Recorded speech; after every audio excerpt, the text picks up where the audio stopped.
পাকিস্তান দীর্ঘদিন ধরে সন্ত্রাসবাদের বিরুদ্ধে লড়াই করছে এবং এতে দেশটি অনেক ক্ষতির মুখে পড়েছে।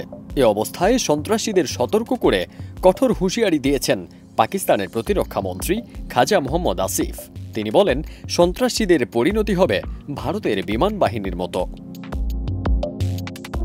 17 মে এক প্রতিবেদনে এই তথ্য জানিয়েছে পাকিস্তানি সংবাদ মাধ্যম ARY নিউজ। ওয়ালটন আবারও মিলিনিয়ার অফারে ওয়ালটন ফ্রিজ কিনে আপনিও হয়ে যেতে পারেন মিলিয়নিয়ার। মিলিনিয়ার ছড়াছড়ি দেশ জুড়ে, এটা শুধু ওয়ালটনই পারে। প্রতিরক্ষা মন্ত্রী খাজা মোহাম্মদ আসিফ দেশব্যাপী সন্ত্রাসবাদের বিরুদ্ধে কঠোর অবস্থান জানান দিয়ে বলেন, যারা পাকিস্তানে সন্ত্রাস ছড়ানোর চেষ্টা করছে তাদের পরিণতি হবে ভারতের বিমান বাহিনীর মতোই। 17 মে শিয়ালকোটে সাংবাদিকদের সঙ্গে আলাপকালে তিনি এ কথা বলেন।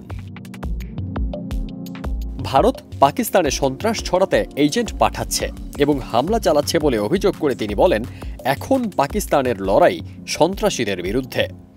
তাদের কঠিন জবাব দেওয়া হবে। 10 মে ভারতের আগ্রাসনের জবাবে পাকিস্তানের সেনাবাহিনী দ্রুত ও শক্ত প্রতিক্রিয়া দেখায়। তখন পাকিস্তান বিমান বাহিনী ভারতের 10টি যুদ্ধবিমান নজরে রাখে। তাছাড়া প্রতিরক্ষা ব্যবস্থাও সম্পূর্ণ প্রস্তুত ছিল। তিনি আরও বলেন, আগে বিভাজন থাকলেও এখন পুরো জাতি ঐক্যবদ্ধ। প্রধানমন্ত্রী শেহবাজ শরীফ সাহসের সঙ্গে নেতৃত্ব দিয়েছেন এবং বেসামরিক নেতৃত্ব সেনাবাহিনীর আত্মত্যাগকে সম্মান জানিয়েছে। খাজা আসিফ বলেন, ভারতের সঙ্গে প্রতিটি ফ্রন্টেই আমরা সফল হয়েছি। যদি ভারত আবারও বাড়াবাড়ি করার চেষ্টা করে তবে আগের চেয়েও শক্তিশালী জবাব পাবে।